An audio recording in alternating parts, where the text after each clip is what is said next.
Hi guys, in my previous concept we discussed about the comparative analogy between electrostatics and magnetism, especially for the dipole, electric dipole and magnetic dipole, and we got very interesting results. They both are as formula manner or equivalent. And in electrostatics we have dipole moment, electric dipole moment. In magnetostatics we have same thing like that, magnetic dipole moment. And torque in the electrostatics, tau equal to P cross C. In magnetism it is M cross B. And potential energy minus P dot E in magnetism equal to minus M dot B. So far so good. So today's class I am going to discuss magnetism and Gauss law. So just recall about Gauss law. So Gauss law in electrostatics, it gives a very helpful to do calculation of an electric field. So for a given charge distribution, to find the electric field, either any kind of the charge distribution. So Gauss law gives us very handy formula.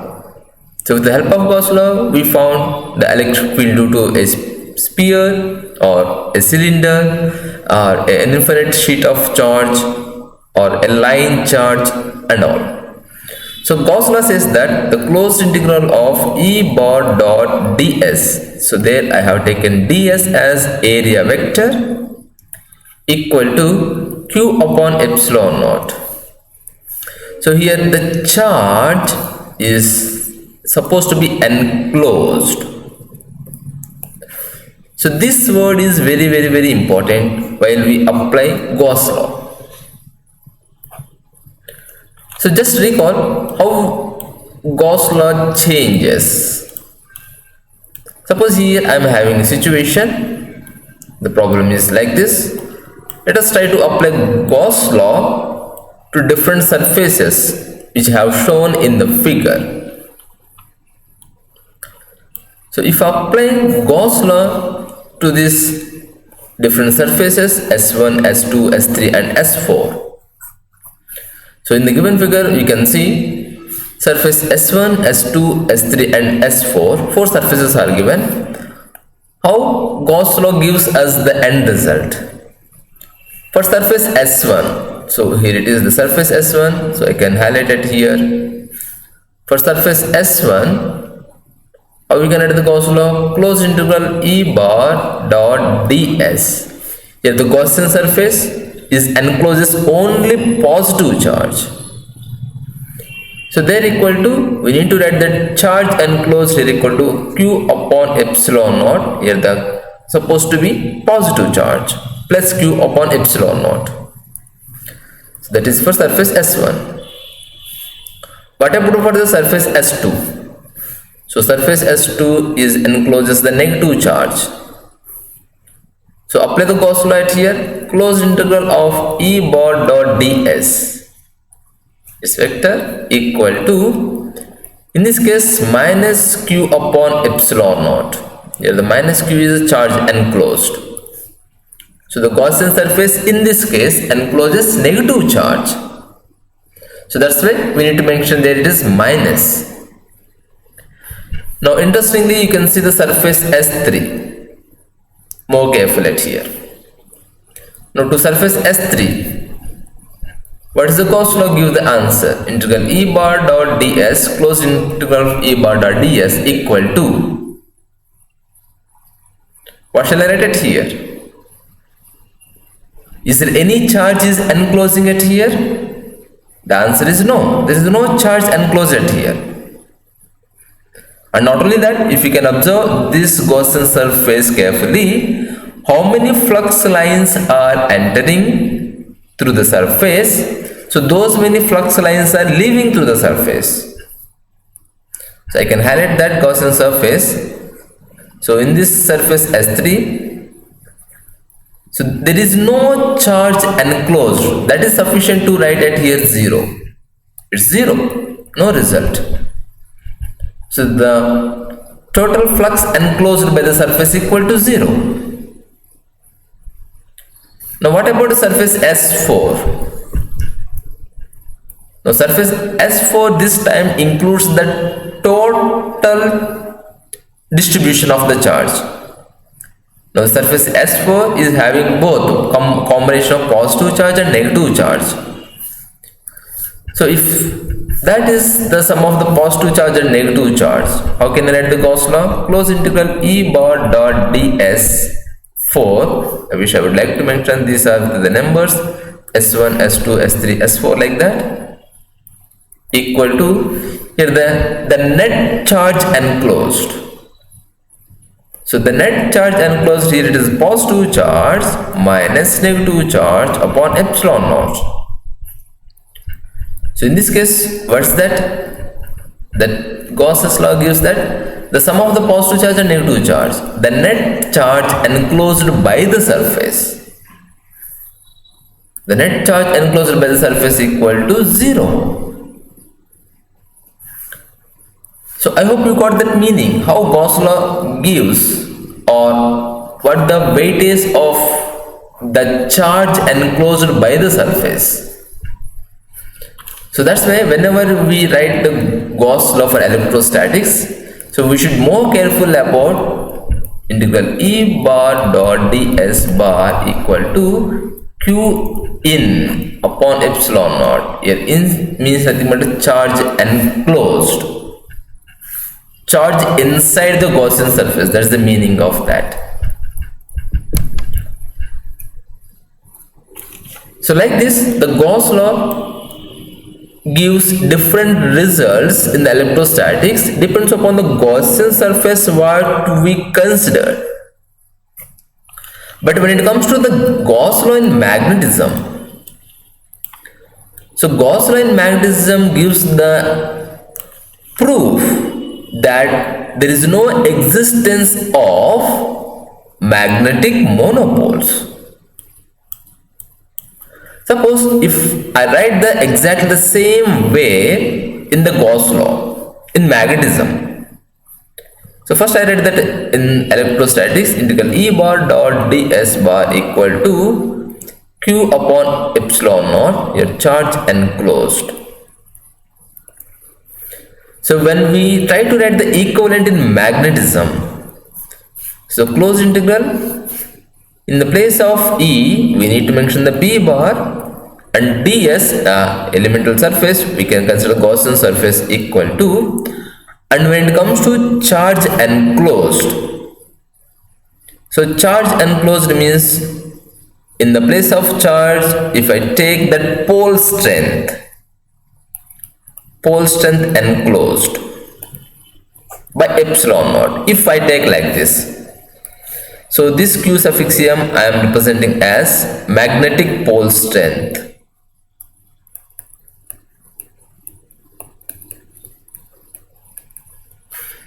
Magnetic pole strength. Now let me take one small example to show how Gauss law works at here. Yeah, let us take this magnetic field lines due to a bar magnet.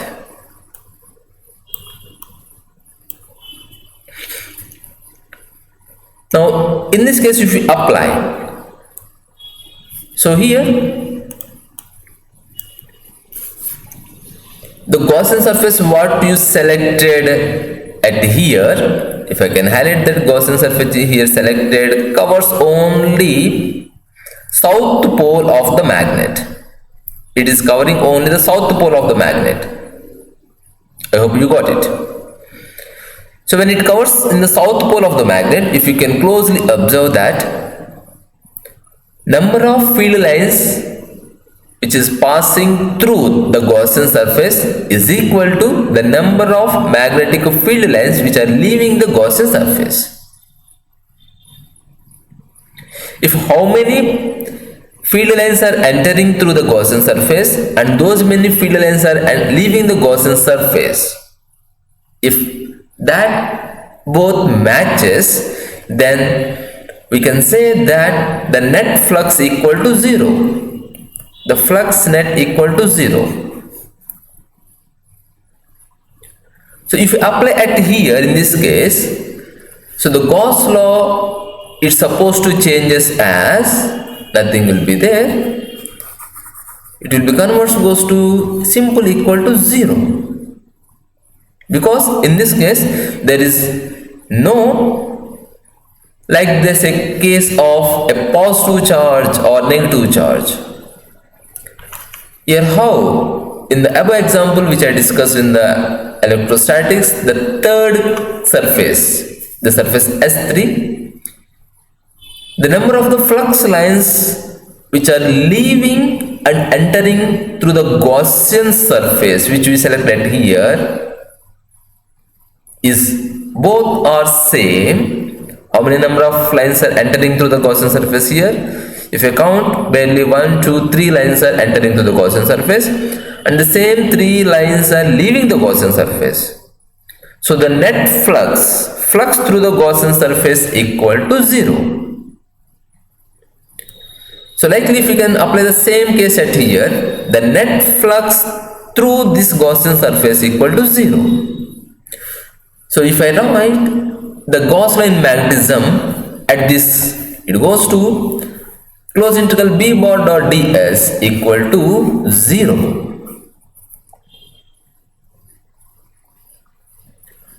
Or suppose, imagine I have got somewhere in the universe, but it is hypothetical. I got somewhere in the universe a unit north pole. Trust me. So I got somewhere in the universe. So when I went for the tesseract hunt and all, so I got in the somewhere in the universe unit north pole. So when it is unit north pole, just like only positive charge,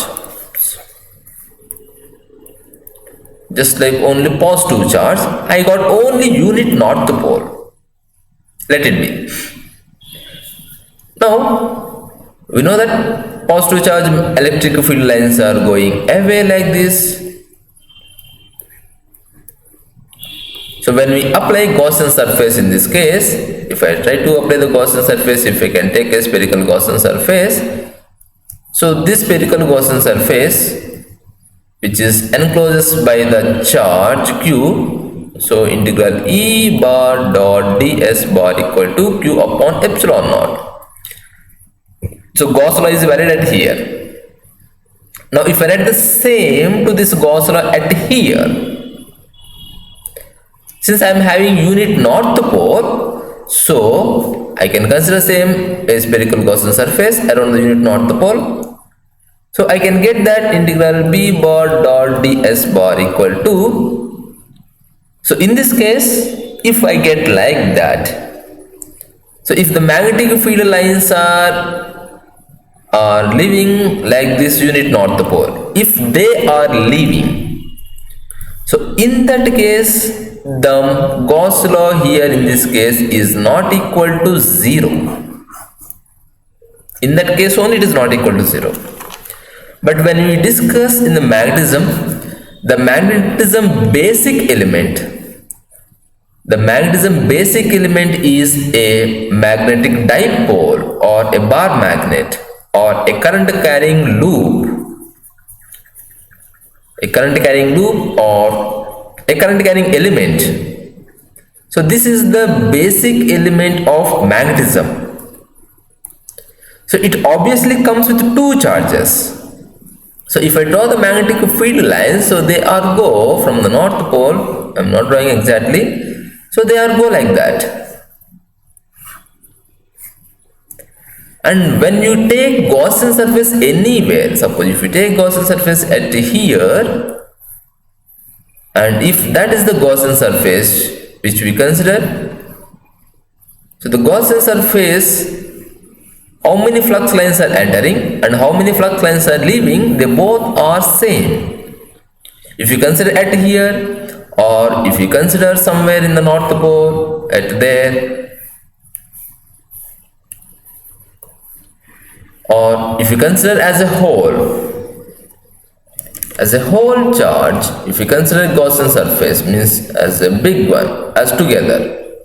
If you consider a very big Gaussian surface which combines two, North Pole and South Pole. So the net flux through the Gaussian surface is always zero. So if it is always zero, if you can write that as a flux, magnetic flux phi suffix b equal to, so closed integral b bar dot ds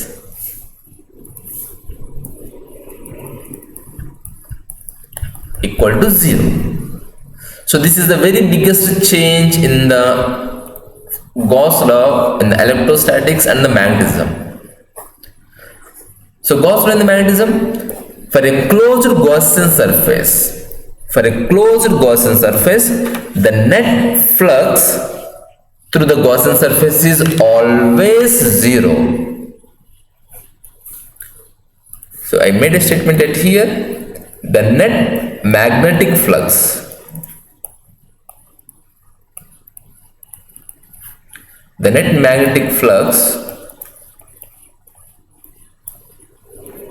through any closed Gaussian surface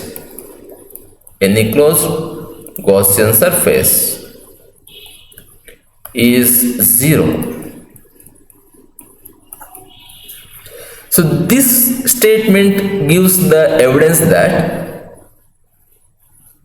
so if the net flux is 0, then there is no sources of magnetic field lines.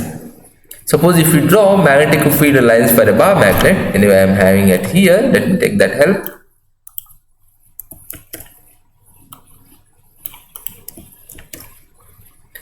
So if this is the magnetic field lines of a bar magnet, so if you consider anywhere the Gaussian surface, the net flux goes to equal to 0. And not only that, this Gauss law also gives the evidence that there is no existence of magnetic monopoles. So the difference between the Gauss law of magnetism and that for the electrostatics is it's a reflection of the fact that isolated magnetic poles,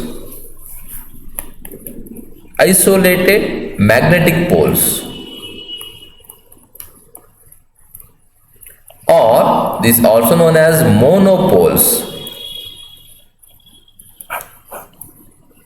do not exist. Monopoles do not exist. If they do exist, then the Gauss law can easily apply, just like in the electrostatics. How we can apply Gauss law to there's a positive charge or negative charge separately. Like that, if magnetic monopoles do exist, the Gauss law may not be equal to 0. And not only that, if you can observe more clearly, if you positive charge, we can say that electric field lines are emitting from the positive charge. So this is the one of the positive charge source. And likely, for the negative charge, so electric field lines appears to enter through the negative charge. So in this case, we specifically says that electric field lines are emitting. So if I can say, call this as a source, and this will be just like a sink. Sink means which absorbs everything. Source means which releases. So positive charge is a source of electric field lines and negative charge is a source of sink of electric field lines. It do absorbs like that.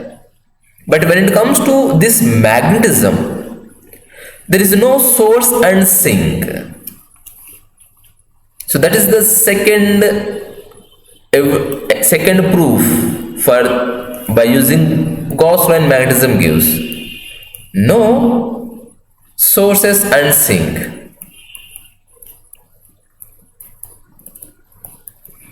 no sources and sink of magnetic field.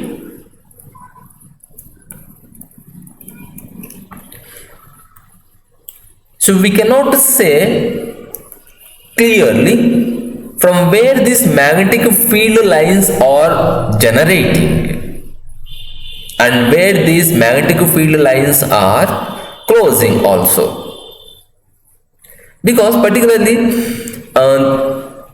that can be only explainable very easily or confidently if we are having the existence of magnetic monopoles, just like charges.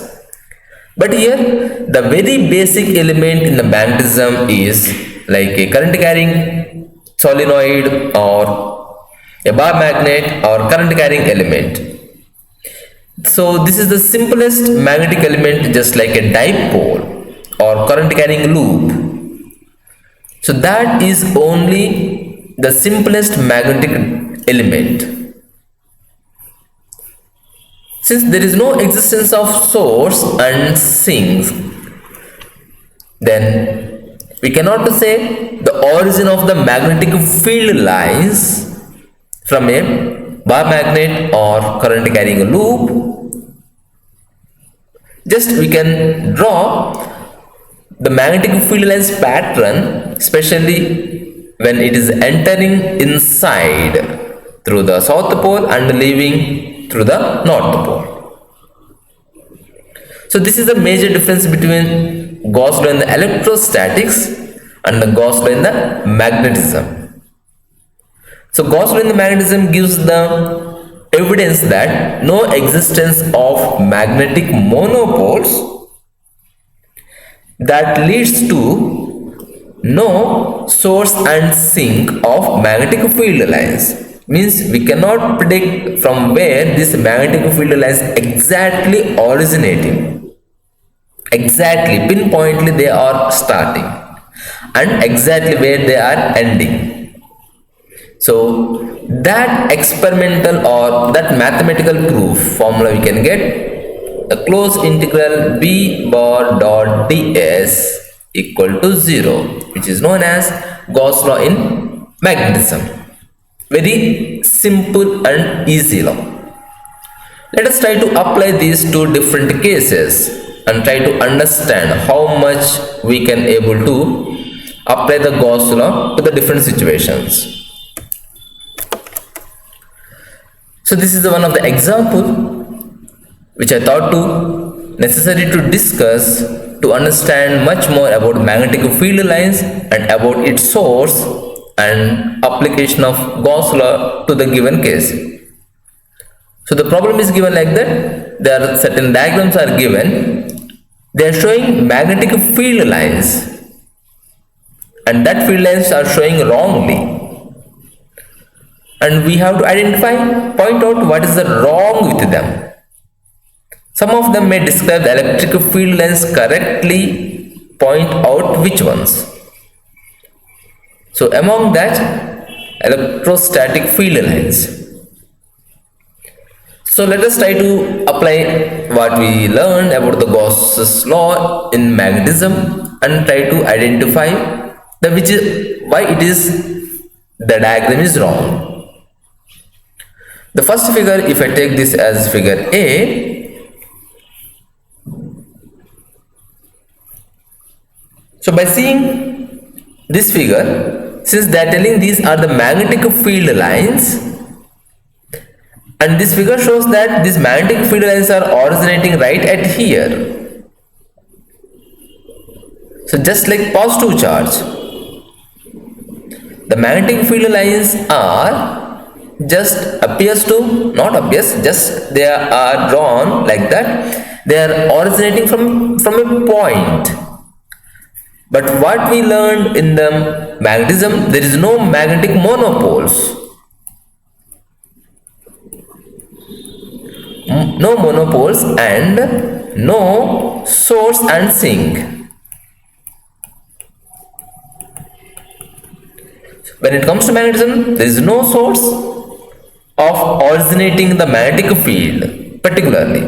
So that's why this diagram we can make it as wrong. So magnetic field lines can never emanate from a point, and the net flux should be zero according to Gauss law. According to Gauss law, the closed integral b bar dot ds bar equal to 0. But at here the net flux in this case is not equal to 0. So that's why we can say this figure is wrong, and that is also one more reason we can say here. So magnetism do not have source and sinks. So let us see this figure 2. By seeing figure 2, so these blue lines are representing magnetic field lines, and we learned in a magnetic field lines one case that the magnetic field lines, either electric field lines and magnetic field lines, they never cross each other. They never cross each other. So common sense, if I keep a compass needle at here, where the intersection point is there, now the compass needle do not show the proper direction of magnetic field, because at that point two lines are going in the different direction.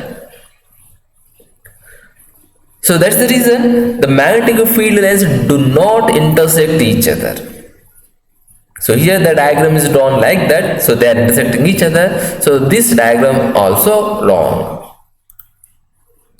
So when it comes to this diagram, third diagram, so first this is like a bar magnet, okay, and if I draw anywhere here a Gaussian surface, so let me take this as my Gaussian surface. So through the Gaussian surface, magnetic field lines are entering. So those many magnetic field lines are also leaving, and magnetic field lines are not appearing anywhere interacting each other. So okay, altogether, if I apply Gauss law anywhere, so even if I apply the Gauss law as a whole magnet, so the net the net magnetic pole strength equal to 0. So all the way it is correct. So we can say this diagram is correct diagram. The magnetic field line represents is correct diagram. Let's see few more. So if you take the next case, so this is a solenoid, a current carrying solenoid. Okay, it is equivalent to bar magnet. We know that current carrying solenoid is equivalent to bar magnet. So when I strike that point for a bar magnet, the magnetic field lines at edges, so they are supposed to be not straight, they are supposed to be little curved. So everything is okay, but at the edges the magnetic field lines are drawn at straight. And not only that, we know that the magnetic field lines patterns of a solenoid and a bar magnet. So the bar magnet just above we studied. So at edges or at the ends, so it's supposed to be curved. Since they are not curved, so these magnetic field lines I strike off. So the pattern what is showing here, it is wrong. When it comes to next, so this is a toroid,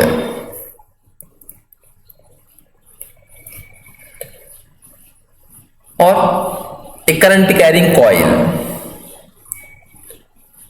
So the blue lines are confined to the region of toroid. So there is no intersection of the magnetic field lines exactly anywhere. So everything looks okay. The magnetic field lines are completely confined within a toroid, and nothing wrong here in the field lines forming closed loops. Yeah, the magnetic field lines should form closed loops. And here in the diagram they are representing very few lines, but the magnetic field lines they are forms very closely and very densely. So this figure we can check correct the magnetic field lines patterns. So when it comes to another figure at here, so this figure is showing something differently.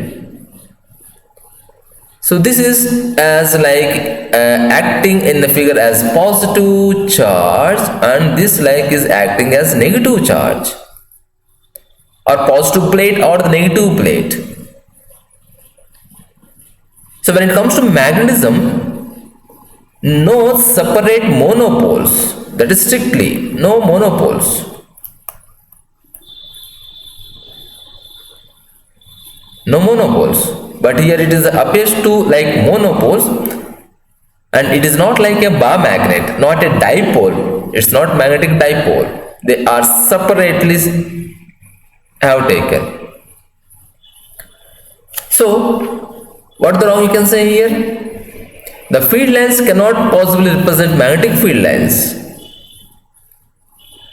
And especially you can look at the upper region, all the field lines seems to emanate out of the upper plate. They are coming out of the upper plate. And the bottom plate also it is appears to coming entering, just like positive charge and negative charge. So this kind of magnetic field lines pattern is impossible for a magnetic field. But this is comparatively acceptable in the electric field lines for two differently charges. But when it comes to magnetic field lines, and this magnetic field lines pattern is wrong. So let us see one more figure which is left.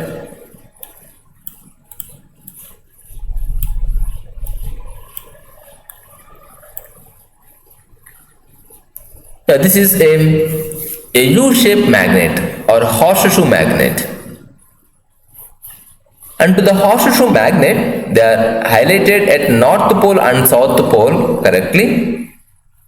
And magnetic field lines are straight appears to entering to the south pole, or appears to leaving from the north pole. Okay, everything seems good. But when it comes to exactly magnetic field line patterns, they may not straight always, but when we draw magnetic field lines outside, so there should be some curved. There should be some curved. Yeah, this much a small point also should not neglect. So the magnetic field lines between two poles P's cannot be precisely straight at the ends. So that's the reason if we can give this pattern is wrong. So I hope you got minimum knowledge how this magnetic field lines representation.